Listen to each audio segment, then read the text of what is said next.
अवधूत चिंतन श्री गुरुदेव दत्त श्री स्वामी समर्थ. माझ्या चॅनलमध्ये तुमचं सगळ्यांचं मनापासून खूप खूप स्वागत, आभार. तुमच्या सगळ्या चांगल्या इच्छा पूर्ण करू असे आपल्या गुरुचरणी वंदन करू आजच्या व्हिडिओला सुरू करूया. चला तर मग आज आपला विषय आहे नवरात्री घटस्थापनामध्ये आपण आई भगवतीची सेवा करतच असाल. दुर्गा सप्तशती पाठ, तसेच श्री सूक्त, कुंकुमार्जन, नवार्ण मंत्र, सिद्धकुंजिका स्तोत्र, जेवढे होईल तेवढे आपण ह्या नवरात्रीमध्ये आई भगवतीची सेवा आवर्जून करायची आहे.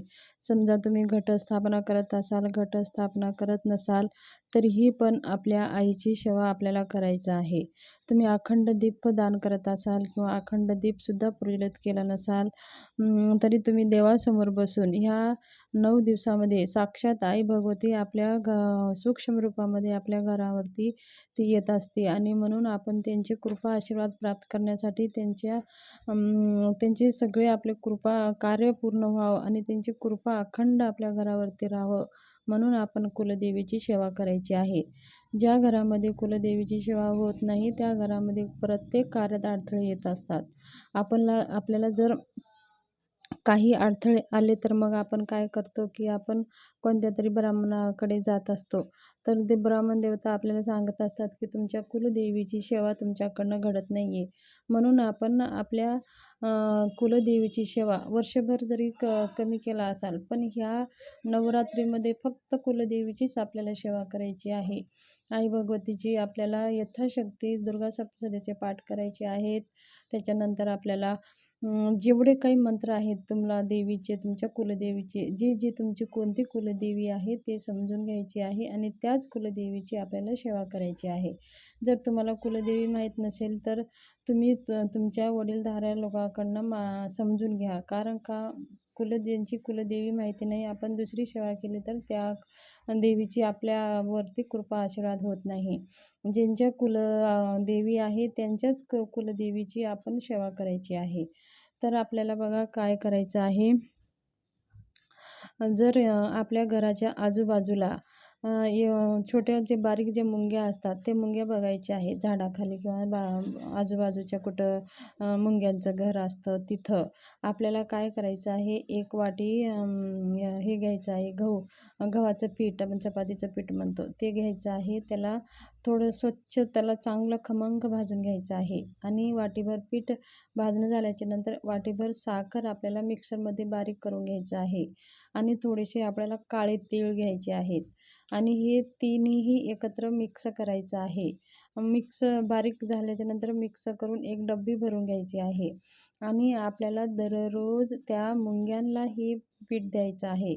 असे केल्याने बघा आपल्याला आपल्या वरचं पूर्ण कर्ज फिटायला मदत होते आणि आपल्याला आपली आर्थिक प्रगती सुधारते.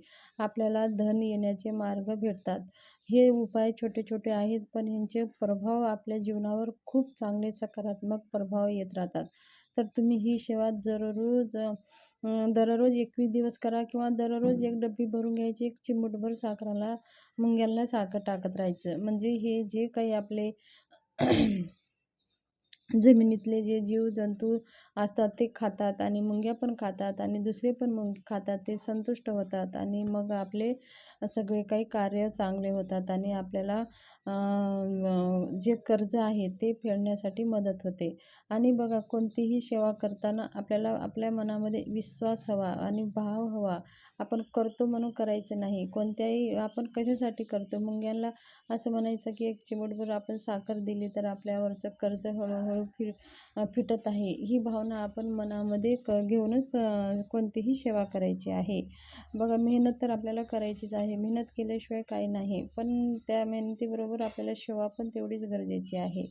मेहनत तर आपल्याला करून मग ह्या उपायाचे आपल्याला त्या मेहनतीला आपल्याला साथ भेटत असते आणि सगळ्याला साथ भेटत असते. म्हणून आपण ह्या छोट्या छोट्या उपाय करायचे असतात.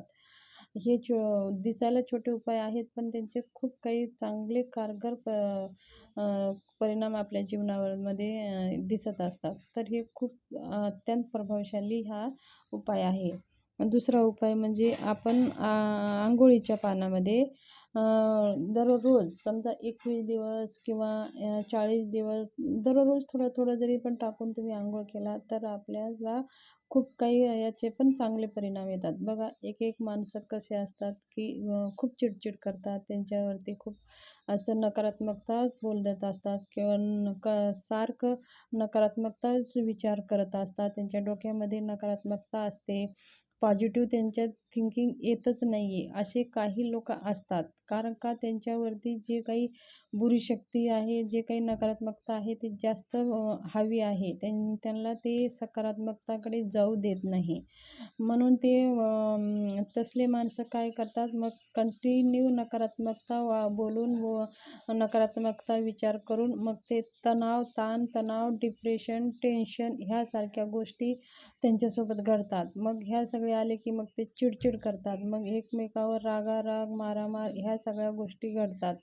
तर नकारात्मकतापासून आपल्याला दूर होण्यासाठी अत्यंत प्रभावशाली ही उपाय आहे. आपण हे दररोज केलं तरी चालेल.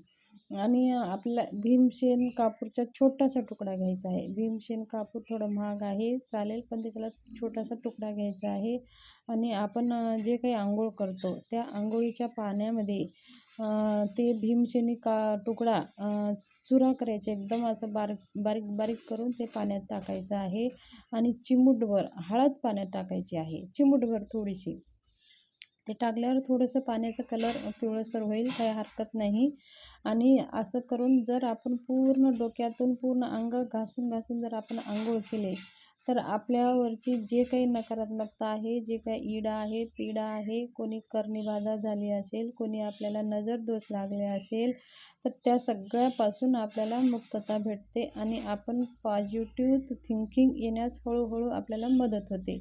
बघा भीमसेनी कापूरमध्ये नकारात्मकता नष्ट करण्याचे खूप गुण आहेत. तर म्हणून आपण भीमसेन कापूरच वापरत असतो. कधीही पण आपण घरामध्ये पण उपाय करत असताना सुद्धा भीमसेनी कापूरच वापरत असतो. म्हणून भीमसेनी कापूर हे नकारात्मकता नष्ट करण्यासाठी अत्यंत प्रभावशाली हा कापूर आहे. आणि आपण ह्या कापराचं उपाय जर केले तर बघा आपल्या जीवनामध्ये सगळे काही कार्य हळूहळू चांगले व्हायला लागतात. तुम्ही ही उपाय करून पहा. आणि हे कोणी पण स्त्री पण करू शकतात, पुरुष पण करू शकतात, मुलं पण करू शकतात. तर हे कोणीही हे उपाय करू शकतात. आणि पिरियडमध्ये पण केलं तरी काही हरकत नाही. मग तर हे काही आपण उपाय करत अंघोळ करत असतो. आपल्याला आपल्यावरती जे काही नकारात्मकता आहे, जे काही बुरी शक्ती आहे त्याचे नष्ट करण्यासाठी हे उपाय आपण करत असतो. तर हे उपाय दिसायला छोटे आहेत, पण आपल्या जीवनामध्ये खूप चांगले ह्याचे परिणाम आपल्याला दिसायला भेटतात. तर हे अत्यंत प्रभावशाली उपाय आहे. जसे नवरात्रीतला उद्या आहे 3रा दिवस आणि चंद्रघंटा देवीची उपासना करायची आहे. तर आपण यथाशक्ती जेवढं होईल तेवढं आपण आपल्या देवीची उपासना साधना करायची आहे आणि आपल्या कुलदेवीची कृपा आशीर्वाद प्राप्त करून घ्यायचे आहे. आपण वर्षभर आपण आपल्या कुलदेवीची सेवा आता आपल्याकडनं होत नसेल, घडत नसेल काही कारणाने म्हणा, तर आपण ह्या नवरात्रीमध्ये जरी आपण 9 दिवस आई भगवती मनाभावाने श्रद्धेने आपण जर सेवा केली तर आपल्याला कधीही अन्नधान्य भंडार कधीही कमी पडत नाही.